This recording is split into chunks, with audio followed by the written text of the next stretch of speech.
हमारे आज के पहले सेगमेंट की तरफ बढ़ने का, और एक एक करके उन शेयरों को लेकर के आते हैं जहां पर आज के ट्रेंड जो है वो बनता हुआ दिखाई दे रहा है। अब समझ में नहीं आ रहा क्योंकि आज सेकंड हाफ जो हमारा दूसरा सेगमेंट होगा उस पर हम रेट कट पे ही फोकस करेंगे, लेकिन फर्स्ट हाफ में जो ट्रेंडिंग में है सर, वो भी शेयर वही सारे हैं जो कि आज रेट कट से प्रभावित हो रहे हैं। पहली टिप्पणी एमएनएम फाइनेंशियल को लेकर के, अभी ट्रेंड में आता हुआ 4% की तेजी एमएनएम फाइनेंशियल पे आती हुई दिखाई दे रही है। आपकी टिप्पणी क्या रहेगी सर? करंट लेवल पे 4.25% ऊपर 360 का लेवल देखने को मिल रहा है। अभी क्या 52 वीक हाई के नज़दीक है, करीब करीब 20-22 रुपये की दूरी रह गई है। आपकी टिप्पणी क्या रहेगी? अभी क्या कर सकते हैं? डेफिनेटली विपुल जी, पॉसिबल है। देखिए, एक ब्रेकआउट आया था। ब्रेकआउट के बाद स्टॉक, हर कोई स्टॉक में ब्रेकआउट आने के बाद कंसोलिडेशन होता है, तो कंसोलिडेशन भी कंप्लीटेड है। उसके बाद कभी जो है फिर से न्यू हाई जाने के लिए रेडी हो रहा है। ट्रिपल टॉप फॉर्मेशन के ऊपर सस्टेन कर रहे हैं। जिनके पास पोजीशन है, होल्ड करने का सलाह रहेगा। जिनके पास नहीं है वो क्या करें? मतलब दूर रहे अभी? जिनके पास नहीं है, आप पोजीशन बिल्ड करके भी यहाँ पे जा सकते हो विथ स्टॉप लॉस ऑफ 325। 320 में आपको एक स्टॉप लॉस मेंटेन करना चाहिए और आप बने रहिए। मुझे लगता है कि 430 से लेके 440 का एक जो टारगेट निकल के आ रहा है, वो आने वाला दिनों में आपको आते हुए दिखाई देंगे।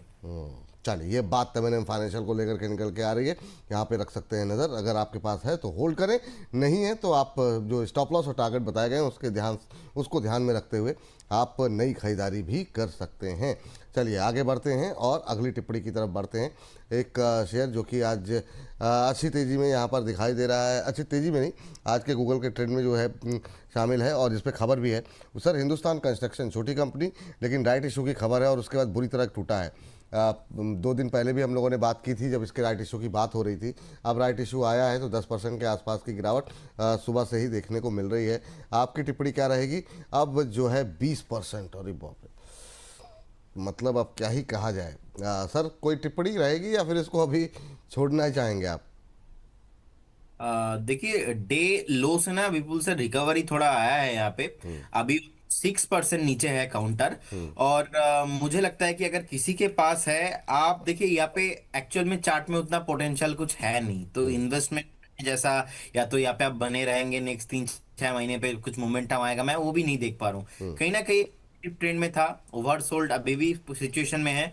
हो सकता है कि आपको यहाँ पे थोड़ा बहुत पुल बैक भी देखने को मिले, लेकिन मुझे लगता है कि फ्रेश बाइंग तो अवॉइड ही करना चाहिए यहाँ पे। और अगर किसी के पास है बाय चांस, तो आपको 19.50 के आसपास का एक स्ट्रिक्टली स्टॉप लॉस मेंटेन करके इसको होल्ड करना है और बने रहना है। कभी भी हर एक उछाल में प्लान कीजिए इसको बेचना है। कभी भी ऊपर आता है 21-22 के आसपास, आपको उछाल में एग्जिट करने का प्लान ही ढूंढना चाहिए।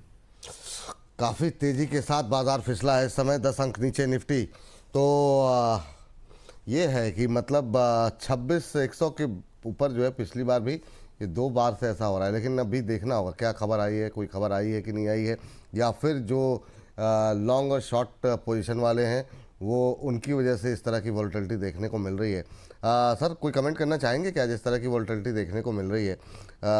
20 पॉइंट नीचे, 6 पॉइंट ऊपर, कहाँ 26,113 से सीधे 26,000 के पास, काफ़ी वोल्टाइल दिखाई दे रहा है सर बाजार। सर, इवेंट के दिन में ऐसे होता ही है। जैसे जैसे इंटरप्रिटेशन आता है, इंटरप्रिटेशन आने के टाइम पे पुल बैक भी वहाँ पे आता है, तो सेंटिमेंटल रिएक्शन हमने देख लिया। और मैंने आपको यही इसीलिए मैंने बताया कि 59,500 इसके ऊपर अगर आधा घंटा 30 मिनट टिका रहता है, तो फिर जाके मोमेंटम और थोड़ा हमें यहाँ पे एक्सपेक्टेशन कर रहे थे। लेकिन आधा घंटा तो सर छोड़िए, 15-20 मिनट भी यहाँ पे सस्टेन नहीं हो रहा है। सो कहीं ना कहीं ऊपर लोगों को अभी लग रहा था कि ये ऊपर चला आएगा, फिर से नीचे आ रहा है। तो ये आज का जो दिन है, फ्राइडे है, कल 2 दिन फिर से मार्केट बंद है, मल्टीपल ट्रिगर है। अब पुतिन साहब के साथ क्या क्या डील होने वाला है, सो कहीं ना कहीं जाके बहुत ही एक जियो पॉलिटिकल टेंशन है। ट्रेड डील नहीं हुआ है, अभी पुतिन साहब इंडिया में है। और अब डोनाल्ड ट्रंप के साथ हमको पता है कि मोदी जी का कितना बढ़िया रिलेशन एक टाइम पे था, थोड़ा बहुत रिलेशन खराब हुआ। अभी थोड़ा बहुत ट्रेड डील के टाइम पे फिर से पुतिन साहब यहाँ पे है। तो कहीं ना कहीं प्रेशर हर जगह से है। अब रेट कट के उम्मीद बहुत सारे लोग कर रहे थे, नहीं कर रहे थे, तो रेट कट हो गया, ठीक है, लेकिन रुपए की सस्टेनेबिलिटी चाहिए। ये थोड़ा बहुत मिड टू लॉन्ग टर्म में मुझे लगता है कि कहीं ना कहीं इसमें असर आपको दिखेंगे। लेकिन आज का बाजार हिसाब से देखेंगे, मुझे लगता है कि रेंज बाउंड ही रहने वाला है और सुपर हाई वॉलेटाइल रहने वाला है। तो जितना कम ट्रेड करेंगे उतना ही आपके लिए अच्छा होगा। रुपए का थोड़ा सा मामला है, मेन मसला वो है। 89.96 तक अभी गया था, और जो है लग रहा है फिर से 90 तोड़ने की तैयारी कर रहा है, तो वो एक कंसर्न है जिसकी वजह से मुझे लगता है जो अभी बिकवाली आई है शायद वो उसकी वजह से हो सकती है, जिस तरीके से रुपये के अंदर फिलहाल के लिए मोमेंटम बनता हुआ दिखाई दे रहा है। श्रीराम फाइनेंस लेकर के आते हैं 2% के आसपास की मजबूती। आपकी टिप्पणी सर, श्रीराम फाइनेंस को लेकर के क्या रहेगी, अभी क्या करना चाहिए? देखिए, एक अच्छा खासा बाउंस बैक किया है स्टॉक ने, और कहीं ना कहीं मुझे लगता है कि जिनके पास पोजीशन है आप बने रहिए। ट्रेंडिंग स्टॉक है, ब्रेकआउट आया था, ब्रेकआउट के बाद चल रहा है। आपको बहुत जल्दी 880-900 का टारगेट आते हुए दिखाई देंगे। होल्ड कीजिए, बने रहिए। चलिए, होल्ड करने की सलाह यहाँ पर दी जा रही है आपको, और बने रहने की सलाह दी जा रही है। आज बड़े